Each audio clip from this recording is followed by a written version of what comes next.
금융시장이 계속 팽창하던 2006년 전 세계 국민 총 생산은 47조 달러에 달했습니다.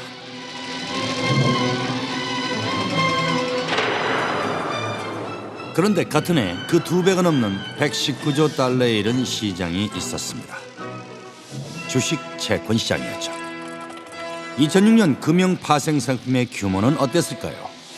전 세계 국민 총 생산의 10배, 무려 473조 달러를 기록했습니다. 2007년 하반기부터 지구촌 금융 네트워크가 한층 강화됐습니다.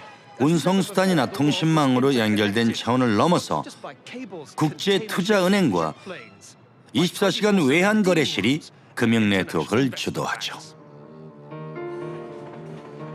지난 5회에 걸쳐 유럽과 북미를 중심으로 신용, 주식, 보험, 부동산 시장의 발전 과정을 살펴봤습니다. 그렇다면 금융은 어떻게 확산됐고 세계를 지배하게 됐을까요? 금융의 세계화에 대해서 자세히 알아보겠습니다. 세계화 시대, 경제활동에 좋은 점이 많죠. 홍콩이 거대 무역항으로 성장한 것이 바로 그 예입니다. 하지만 세계화에 동반되는 취약성도 있습니다. 금융은 정교한 과학이 아니기 때문에 충격에 취약할 수밖에 없고 금융인들이 통제할 수 없는 정치적인 변수가 있기 마련입니다. 돈의 역사는 결코 순탄하지 않았습니다. 금융이 마비될 뻔했던 심각한 위기가 몇 차례나 있었죠. 10년 전만 해도 아시아와 같은 이머징 마켓이 금융 대란에 휩싸일 것이라는 예측이 팽배했습니다. 하지만 최근의 신용 경색으로 큰 타격을 받은 쪽은 서구권입니다. 아시아는 비교적 안정적이었죠.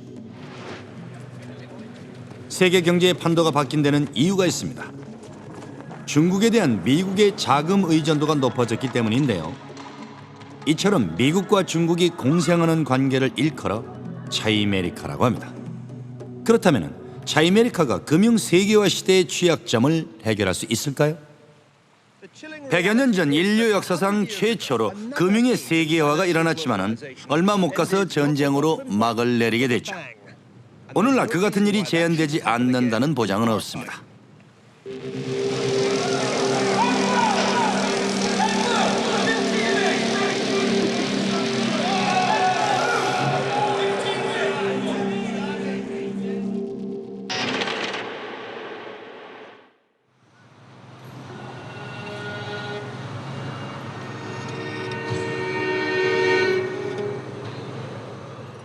한때 사람들은 이머징 마켓을 위험 부담이 큰 시장으로 인식했습니다. 해외 투자로 큰 수익을 낼 수도 있지만 현지 시장 상황이 악화되면 큰 손실을 보게 되니까요.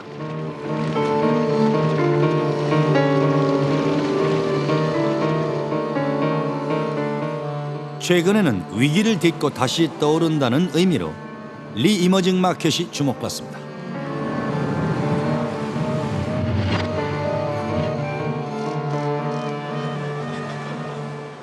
요즘 가장 주목받는 리 이머징 마켓은 바로 중국입니다. 중국이 투자해서 거둬들인 돈이 엄청나다고들 하죠. 실제로 지난 20년간 중국 경제는 홍콩을 모델 삼아서 눈부신 속도로 발전했습니다. 외국의 투자자들은 큰 수익을 노리고 세계 최대 인구를 자랑하는 중국 시장에 꾸준히 진출을 시도했습니다. 일부 외국인 투자자들이 막대한 손해를 봤지만은 언제 그랬냐는 듯 돈이 몰리고 있습니다. 세계가 일일 생활권이 되었다고 하지만은 해외 투자는 여전히 어렵습니다. 다른 나라 정부와 기업의 정책까지 파악하기가 어렵기 때문이죠. 한편 외국에서 채무를 이행하지 않을 땐 어떻게 해야 할까요? 1914년 이전엔 단순하지만 효과적인 방법을 썼습니다. 자국 정부에 파병을 요청하는 방법이었죠. 무력을 앞세운 정책 덕분에 영국의 투자자들은 세계 어디서든 마음 놓고 경제 활동을 하며 돈을 벌 수 있었습니다.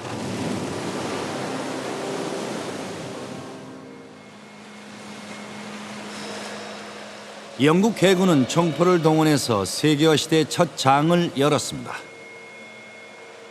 이 시기에 주목할 만한 인물로는 윌리엄 자딘과 제임스 메디슨이 있죠.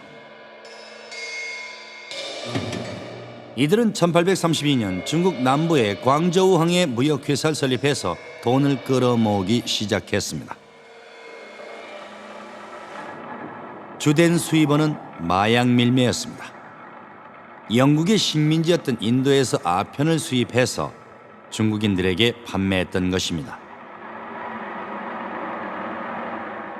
한편 중국에서는 아편이 금지돼 있었죠. 이에 아편 밀매를 근절하라는 황제의 명을 받은 린저 쉬는 1839년 3월 10일 광저우에 도착했습니다. 그는 영국 상인들의 아편 판매는 원천봉쇄했고 창고에서 아편 2만 상자를 압수해서 바다에 버렸죠. 값으로 따지면 무려 200만 파운드에 이릅니다. 엄청난 손실을 입은 자딘은 서둘러 영국으로 돌아가서 정부에 파병을 요청하게 됐습니다.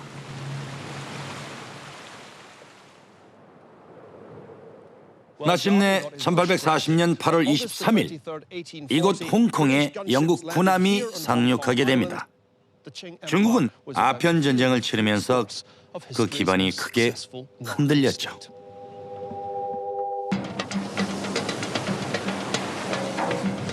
한편 자딘의 예측대로 영국 해군은 중국을 쉽게 무너뜨렸습니다.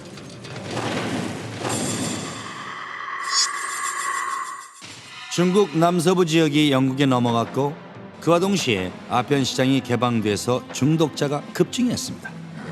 곳곳에서 반란이 일어났고 중국은 무정부 상태에 빠졌죠. 이때 자딘과 메디슨은 홍콩에 본사를 개설했고 무역으로 세계화의 터전을 마련하고자 했습니다.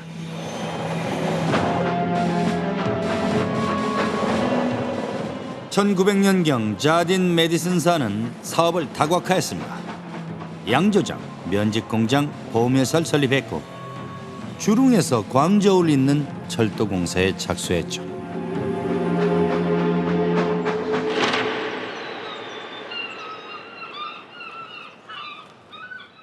(1913년) 당시 런던에는 해외 자산을 보유한 거대 투자가가 있었는데 앞서 언급했던 로스차일드 가문입니다. 자, 투자 원장을 좀 보실까요? 로스차일드 가문이 소유했던 해외 증권이 20여 가지나 되는데요. 먼저 발행 채권부터 한번 보겠습니다. 여기 칠레, 그 밑에 이집트, 독일, 헝가리, 이탈리아. 목록의 하단엔 철도회사 증권이 11개나 있습니다. 아르헨티나의 4곳, 캐나다의 2곳, 그리고 주룽 광저우 철도에도 투자를 했군요. 이처럼 세계 경제의 주축이 무역에서 금융으로 이동하면서 금융 세계화 시대가 열렸습니다. 그런데 역사상 최초로 진행됐던 금융 세계화는 얼마 못 가서 중단됐습니다. 제1차 세계대전이 발발했기 때문이죠.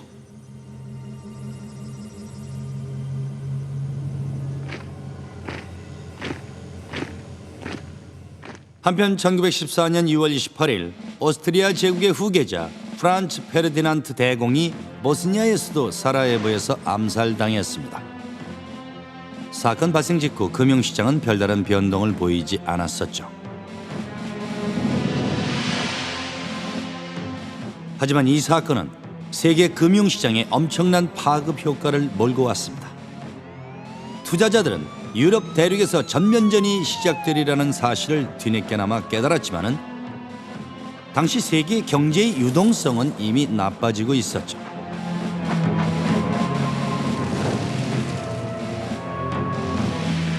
금융위기가 전 세계로 퍼지자 금융세계화도 붕괴되고 말았습니다. 1차 세계 대전이 발발하기 직전 런던 타임스 경제면에 실린 기사 내용이 무척 흥미롭습니다.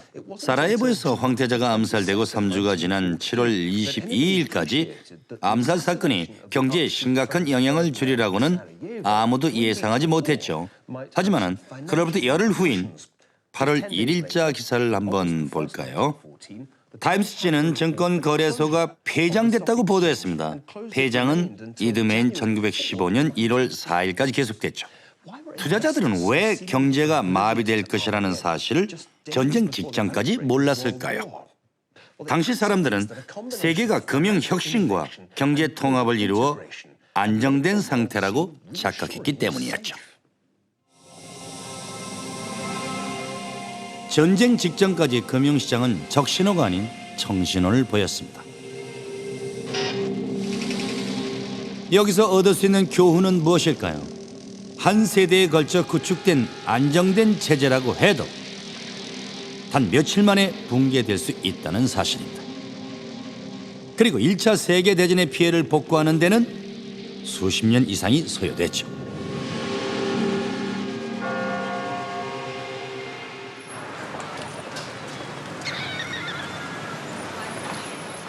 최초의 금융세계화는 1차 대전과 함께 막을 내렸습니다. 그 후 세계 금융은 침체 상태 일로였고 심지어 회생 가능성이 없다는 소문까지 나돌았죠. 1944년 승전을 앞둔 연합국들은 세계 금융에 새로운 질서를 세우기로 했습니다. 무역은 자유화하되 자본의 이동은 엄격하게 규제하기로 했죠. 국가 간 자금 이동은 반드시 정부를 통하도록 했습니다.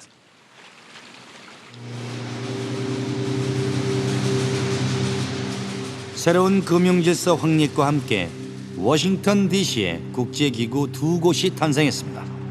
하나는 IMF, 다른 하나는 훗날 세계은행으로 불리게 될 국제부흥개발은행이었죠.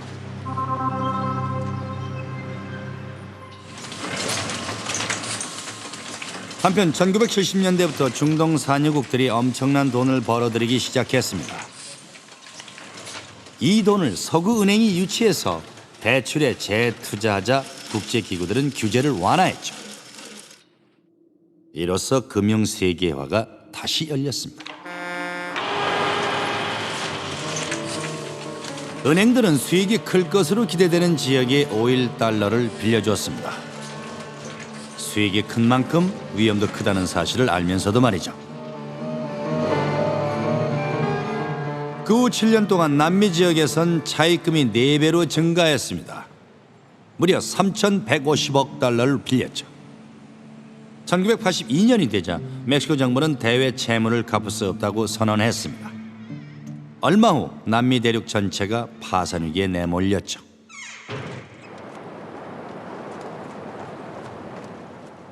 예전 같았으면 정부가 무력을 동원해서 외국에 빌려준 돈을 받아낼 법도 하지만은 그런 시절은 이미 지났습니다. 이제 IMF와 세계은행이 이런 문제를 맡게 됐습니다.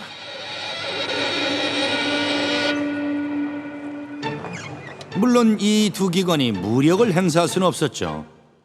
대신에 대출을 해줄 테니 구조조정 프로그램을 받아들여 긴축 재정을 강화하라고 남미 국가들을 압박했습니다. 미국 경제학계는 이에 찬성하는 입장이었습니다. 물론 반대도 있었죠.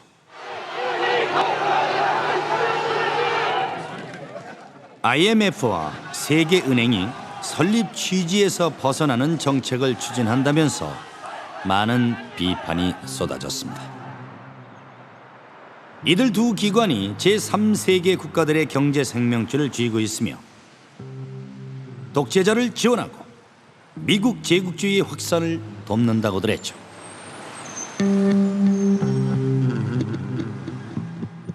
이를 비판하면 탄압을 받는다고 했습니다. 결국 반세계화 운동이 거세지면서 음모론까지 나돌았죠.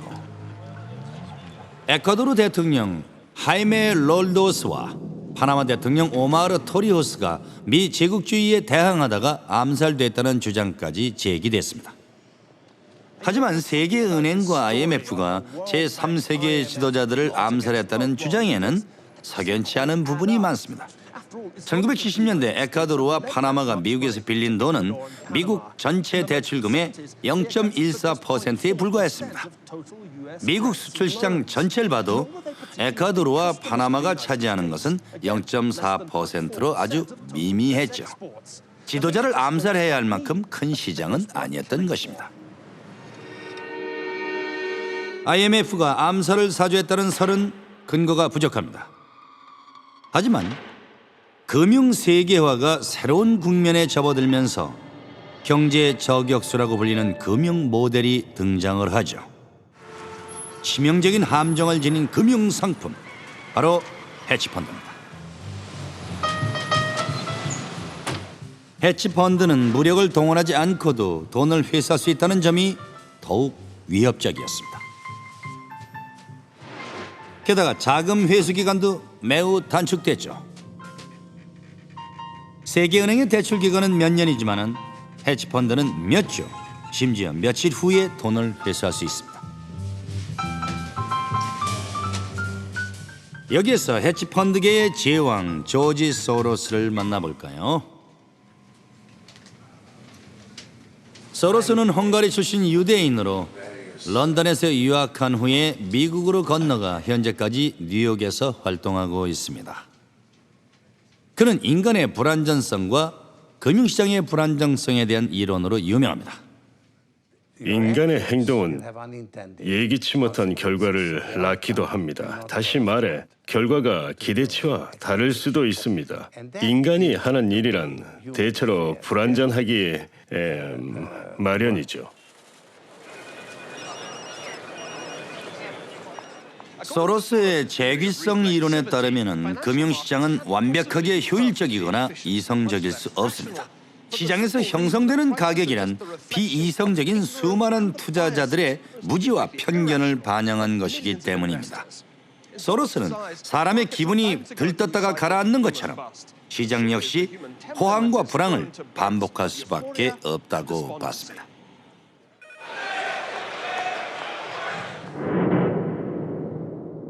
소로스가 이끄는 퀀텀 펀드는 공매도로 막대한 수익을 올렸죠.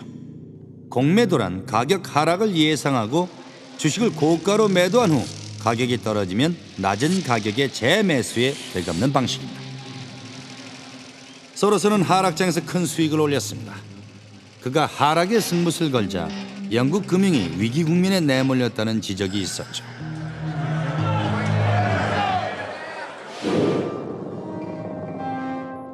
(1992년 9월 16일) 영국의 중앙은행은 소로스의 파운드화 매도 전략에 무릎을 꿇었습니다. 사실 소로스 같은 투자가와 영국 정부가 맞붙는다면 투자가가 이길 수밖에 없었습니다. 금액의 단위부터가 달랐으니까요. 매일 수조 달러를 거래하는 외환시장과 외환 보유고가 얼마 되지 않았던 영국 재무부가 맞붙었으니까 결과는 아주 뻔했죠. 당시 파운드화는 유럽 환율 제도를 통해 독일 마르크화에 연동되어 있었습니다. 독일이 통일 비용 지출 문제로 금리를 인상하자 영국도 금리 인상에 대출금 이자 부담이 가중됐습니다. 소로스는 영국이 유럽 환율 제도에서 탈퇴해 파운드화를 평가절하하리라는 사실을 예측했죠. 소로스 인생 최대의 도박이었습니다. 파운드화 가치 하락을 확신한 그는 퀀텀 펀드의 자본 총액보다 큰 액수인 100억 달러를 투자했죠. 위험 부담이 컸던 만큼 수익도 컸습니다. 관점에 따라선 파운드와 공매도를 차익을 노린 거래로 볼 수도 있고 전략적인 투자로 볼 수도 있습니다. 저도 파운드화의 가치 하락을 예상했습니다. 하지만은 제겐 투자할 만한 돈이 없었죠. 그런데 묘하게도 제가 베르디의 오페라 운명의 힘을 보러 간 날 파운드화의 운명이 결정됐습니다.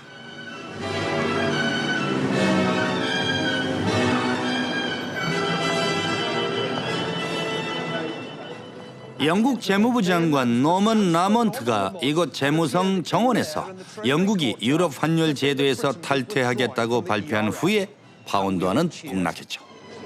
Today has been an extremely difficult and turbulent day. Massive speculative flows have continued to disrupt the functioning of the exchange rate mechanism. 소로스는 펀드 연간 수익의 40%에 이르는 10억 달러를 벌었습니다. 궁금한 게 한 가지 있는데요. 예상이 적중해서 큰 돈을 벌었는데 그때 기분이 어땠습니까? 물론 내기를 해서 이긴 것이니 기분이 좋았죠. 게다가 수익도 올려서 더할 나위 없었습니다.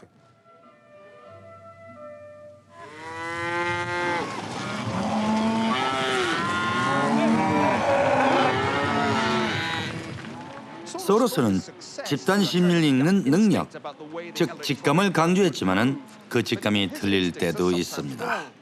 그렇다면은 직감 대신에 정확한 수학을 이용하면 어떨까요? 높은 수익이 보장되는 투자법을 공식으로 만들 수는 없을까요? 놀랍게도 현실과 다른 세상을 가정해서 공식을 완성했죠.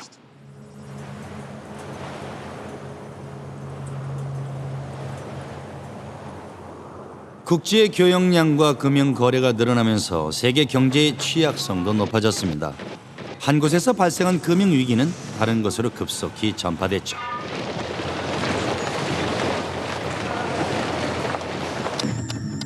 하지만 전혀 다른 세상에서는 어떻게 될까요? 복잡한 갈등, 비이성적인 감정이 없는 세상을 가정해 봅시다. 최신 정보를 수집해 언제나 수익의 극대화를 이룰 수 있으며 일상의 충격과 동요가 없으며 있다 해도 이를 예측할 수 있는 곳을 상상해 보시죠. 이처럼 매사가 효율적이고 체계적인 세상이 존재한다면 주식 폭락 사태란 상상하기 힘들 겁니다. 수백만 년에 한 번 일어날까 말까 하겠죠. 이런 가정하에 천재 경제학자들이 예측이 가능한 가상 세계를 만들었습니다.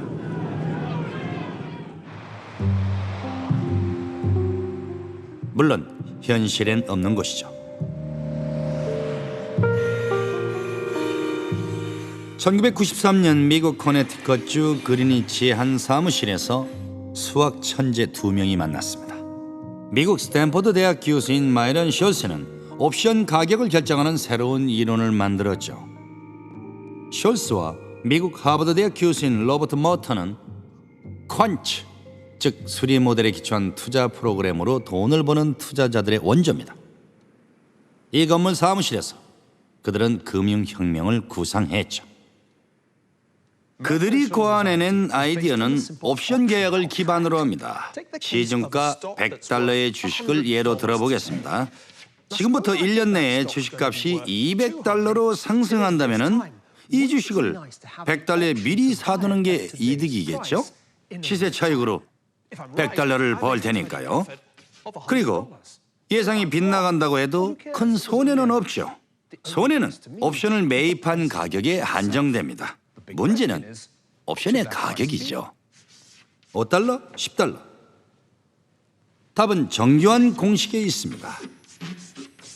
퀀츠 프로그램으로 거래하는 투자자들은 이 공식을 블랙박스라고 부릅니다. 공식의 관건은 옵션 가격을 결정하는 방식이죠. 주식을 일정 시점에 매입한다고 할 때 일정 기간의 가격 변동을 감안해서 옵션 가격을 산출하는 겁니다. 물론 가격을 직감만으로 결정하지 않고 정확히 계산해야죠.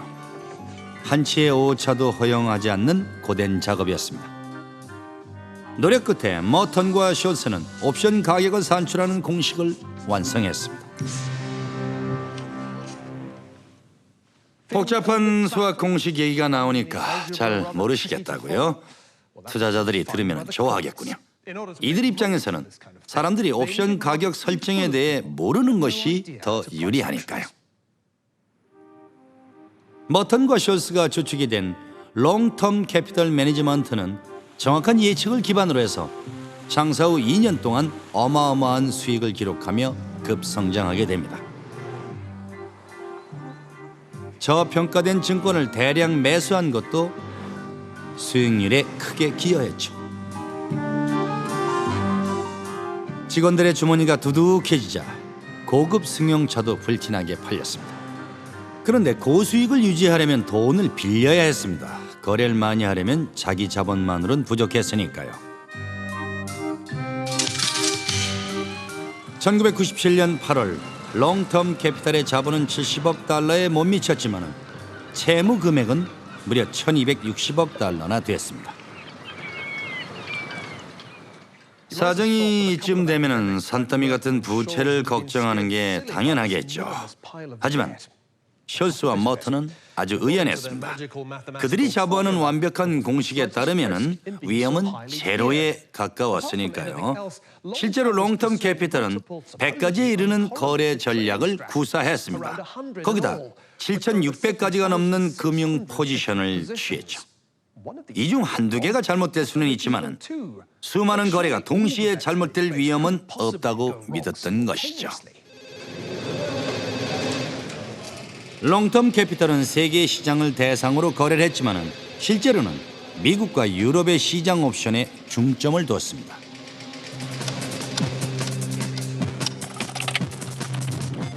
옵션은 주식 가격의 변동에 따라 수익이 달라집니다. 옵션이 높은 가격에 거래되자 주식시장의 변동성이 높아지리라는 불안 심리가 감돌았죠. 하지만 롱텀 캐피털의 예측은 달랐습니다. 주식시장 변동성이 감소할 것이라고 예측했습니다. 이는 투자자들의 옵션 행사가 줄어든다는 뜻입니다. 그래서 옵션가를 낮추고 대량 매도했죠. 위험한 시도라고요? 롱텀 캐피털은 손실을 볼 가능성이 희박하다고 전망했습니다. 거의 제로로 봤죠. 롱텀 캐피털에겐 주식시장의 등락이 다른 세상의 이야기였습니다. 더욱이 롱텀 캐피털의 전략을 높이 평가하기라도 하듯 1997년 10월 머턴과 숄스에게 노벨 경제학상이 수여됐죠.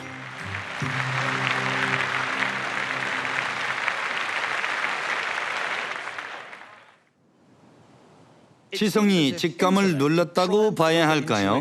금융수학으로 위험을 최소화했으니까요. 블랙박스 공식으로 무장한 롱텀 캐피털은 조지 소로스를 앞선 어마어마한 수익을 기록했습니다. 그런데 1998년 여름 승승장구하던 헤지펀드 매니저들이 여가를 즐기는 동안에 노벨 경제학상에 빛나는 블랙박스 시스템은 위협을 받게 됩니다. 예상치 못한 일이 터진 것이죠.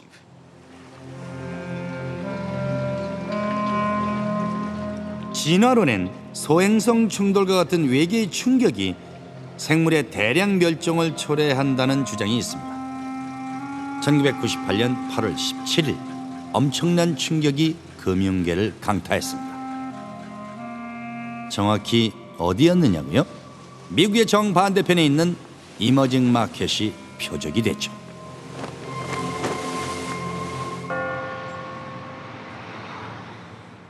정치 불안, 석유 수출 대금 감소, 사유화 정책의 실패로 러시아 금융이 붕괴됐습니다. 다급해진 러시아 정부는 채무 불이행을 선언했고 그 결과 세계 금융시장의 충격의 여파가 퍼졌습니다. 주가는 급락했죠.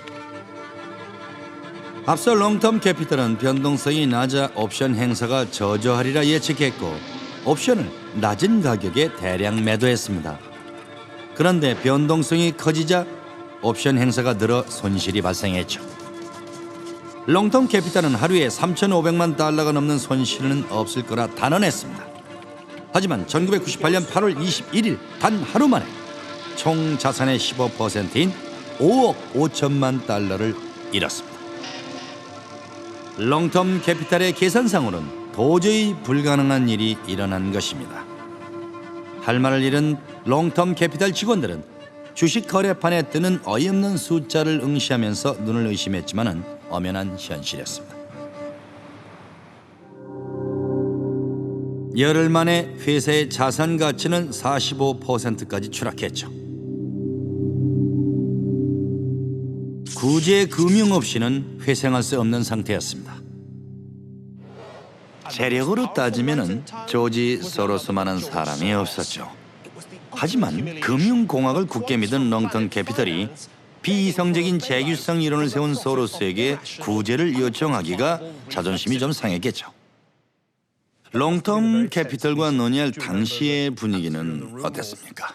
조찬을 함께 했는데 롱텀 캐피털 측은 긴장했지만 저는 그럴 필요가 전혀 없었죠. 자금을 지원할 생각이 없었으니까요. 구원의 손길은 없었습니다. 일단 당시 상황이 너무 위험했고 저한테 충분한 자금이 없었습니다. 위기에 몰린 롱텀 캐피털이 회생하려면 은행들이 전적으로 협력해야 했죠.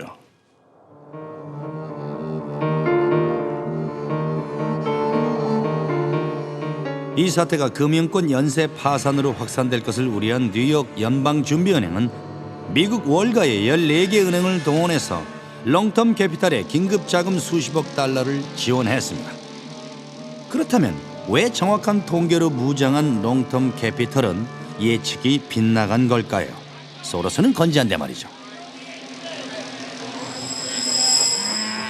금융시장의 불안정성을 간과한 것이 문제였습니다. 투자자들의 불안한 군중심리 또한 고려하지 않았죠.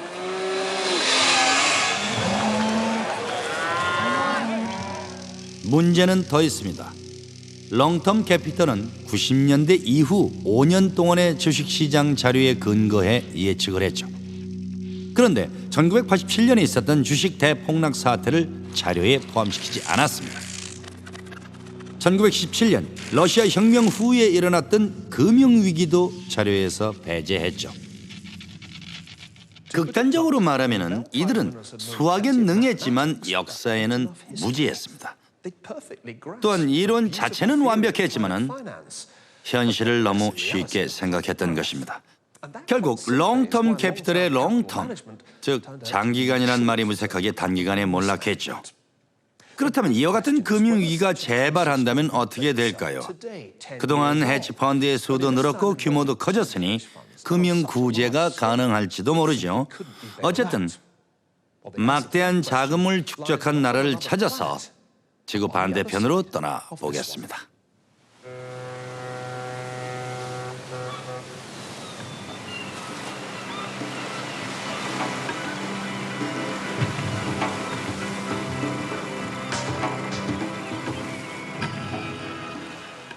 중국의 금융시장은 영미권 국가만큼이나 오랜 역사를 자랑합니다. 1997년에 아시아 지역 전체가 금융위기에 휩싸였지만 2000년 이후 금융시장은 7년 연속 호조를 기록했습니다. 물론 세계적으로 주식 채권 시장이 호황을 누렸고 상품 거래소, 파생 상품 시장을 비롯해 자산 시장 전체가 호황이었죠. 그러다 보니까 사치품 수요가 크게 늘었고 고급 와인이나 요트도 잘 팔렸죠.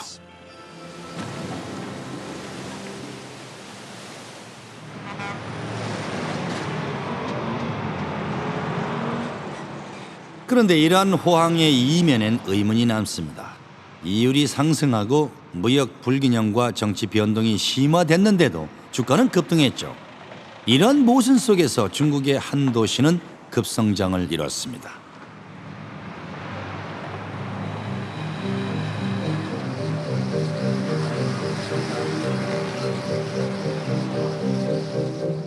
스촨성 양쯔 강변에 자리한 유서 깊은 도시 충칭은 서양과 교류가 활발한 동부 기업 지구에서 2,000km가량 떨어져 있습니다.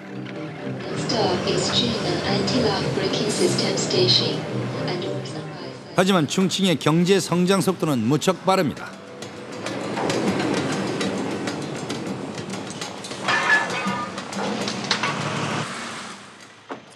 프로그램을 진행하면서 세계 각국을 돌아다녔지만은 이런 곳은 정말 처음입니다.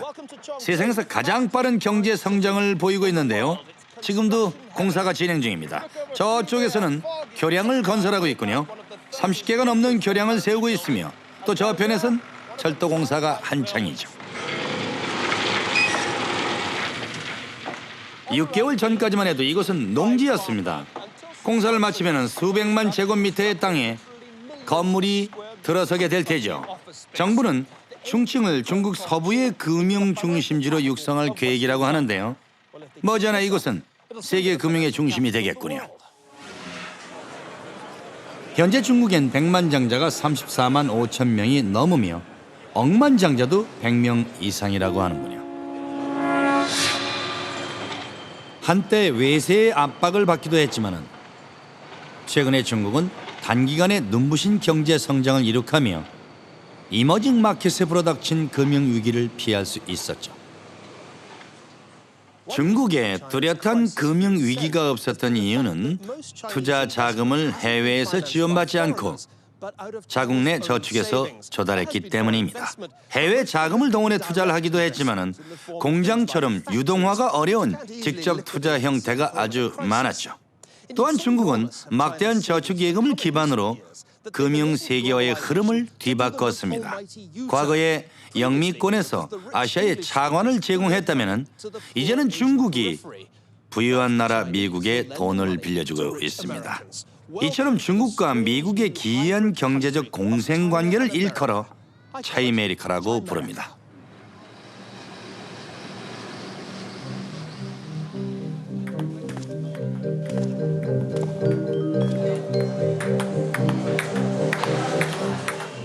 충칭의 증권거래소 풍경이 무척 흥미롭군요. 주민들은 이곳에서 점심도 먹고 탁구도 치고 저축한 돈으로 투자도 합니다. 때론 도박에 가까운 투자를 하죠. 중국 경제 역시 이곳 풍경과 유사합니다. 저축으로 목돈을 마련한 중국인들은 어떻게든 투자의 기회를 노리죠. 과거와 달리 임금이 많이 오른 데다 수입 중 상당액을 저축합니다. 저축을 잘하지 않는 미국인들과는 대조적인 모습이죠.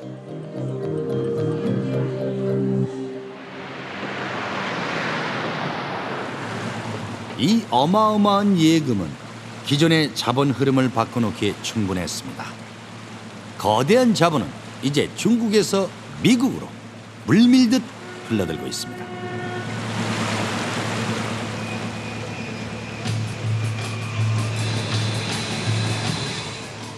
2007년 미국은 극심한 무역 적자를 기록했습니다.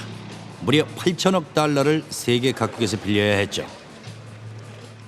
반면에 중국은 미국의 무역 적자보다 25% 이상 많은 무역 흑자를 기록했습니다. 그런데 축적한 자금 대부분을 미국에 빌려주었죠.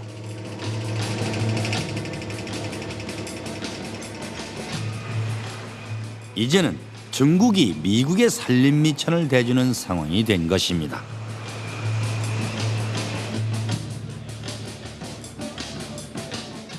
그런데 이해가 잘 가지 않는군요. 미국인의 1인당 GDP는 44,000달러입니다. 물론 중국에도 억만장자가 제법 많고 또 보시다시피 이것 중심 역시 크게 발전했지만은 1인당 GDP는 고작 2,000달러입니다. 어떻게 중국이 GDP가 22배나 많은 부유한 나라 미국에 돈을 빌려주게 됐을까요? 그 배경에 대해 알아보겠습니다.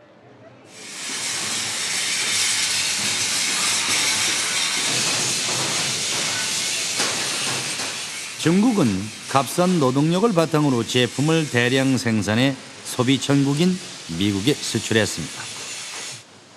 물론 가격이 낮을수록 상품이 잘 팔리겠죠. 결국 위안화의 환율 강세를 막고자 외환 시장에서 수십억 달러를 사들였습니다.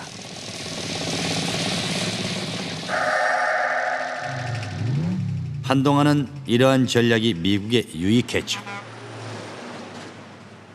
미국은 저렴한 중국산 제품을 대량으로 주문해서 배로 잔뜩 실어온 후에 월마트를 비롯해 대형 할인점에서 판매했죠. 또한 대형 할인점은 인건비가 저렴한 중국에 아웃소싱을 주고 큰 이윤을 얻었습니다. 2006년 월마트는 90억 달러 상당의 제품을 중국에서 외주 생산을 했죠. 한편 미국도 중국에 판매한 게 있습니다. 수십억 달러의 채권을 팔아 자금을 확보했고 미국 내 금리를 낮출 수 있었습니다. 이른바 윈윈, 즉 양측에 유익한 전략이었죠. 이것이 바로 차이메리카입니다. 세계 국민 총 생산의 33%에 이르는 경제 규모죠. 또한 지난 8년 동안 세계 경제 성장의 절반 이상을 주도했죠. 미국에선 소비를, 중국에선 저축을, 완벽한 결합 같죠? 하지만 부작용도 따랐습니다. 중국이 돈을 빌려줄수록 미국은 점점 차관에 의존했습니다. 2000년 이후 신규 은행 대출과 채권 및 파생 상품의 계약이 넘쳐났는데 차이메리카의 영향이 크죠.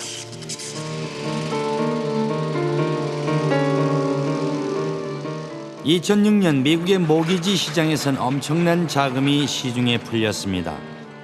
신용 등급이 낮은 사람은 물론이고 소득이나 직업이 없는 사람들을 대상으로 닌자 대출까지 등장했죠.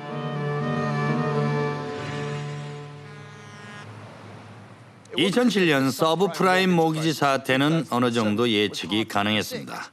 사태가 있기 몇 달 전 테네시주와 미시간주에서 대출금을 갚지 못해 가압류될 처지의 사람들을 조사하며 사태의 심각성을 짐작했죠.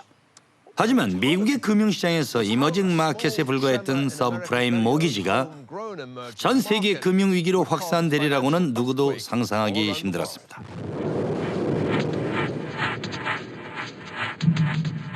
서브프라임 모기지 사태가 불러올 엄청난 파장을 예측한 이들은 많지 않았죠. 영국에선 1866년 이래 최초로 대량 예금 인출 사태가 발생해서 노던록 은행이 국유화됐고 미국에서 손꼽히는 투자은행 리먼 브러더스가 파산했습니다.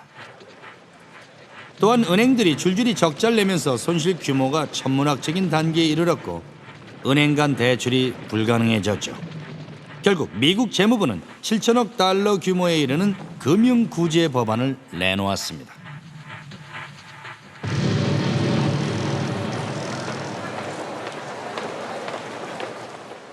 2008년 6월 미국 경제는 침체기에 접어들었습니다. 중국도 그랬을까요? 하지만 이곳 홍콩은 침체와는 거리가 먼 것 같군요. 그렇다면 차이메리카 공조 체제에서 유지되던 윈윈 전략이 효력을 상실한 걸까요? 중국 경제는 미국의 금융위기와 무관하게 지속적으로 성장할 수 있을까요? 2007년 미국발 금융위기로 중국의 대미 수출에 차질이 생긴 건 사실입니다. 하지만 내수가 급증했고 중국은 8% 이상 성장을 했죠. 한편 100년 전 세계화가 시작되던 시절에도 투자자들은 차이메리카 체제와 유사한 경제적 공생관계가 존재한다고 믿었습니다. 당시 세계 금융의 중심이었던 영국과 유럽의 산업 경제를 대표하던 독일이 공생관계였는데 얼마 못 가서 전쟁으로 끝이 났죠.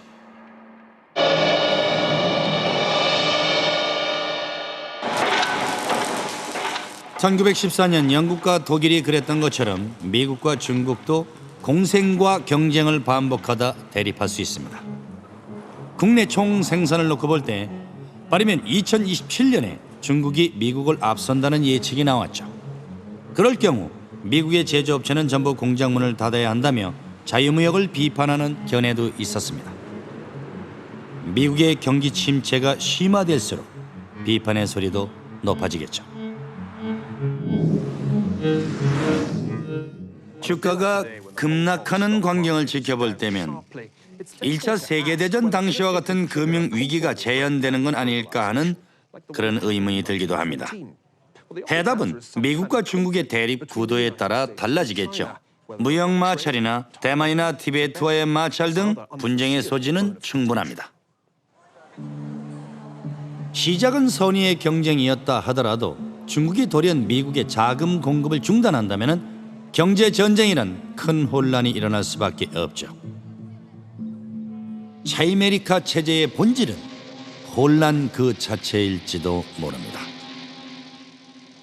사자와 염소, 뱀이 한 몸에 뒤섞인 신화 속의 괴물 키메라처럼 말입니다.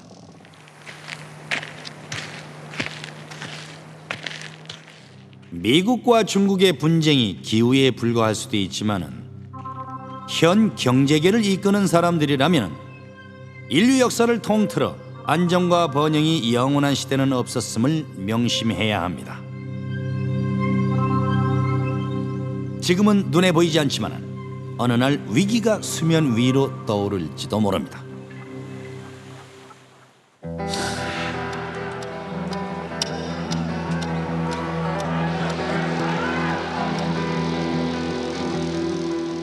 오늘날의 금융시장은 4,000년에 걸친 경제적 진화의 결과입니다.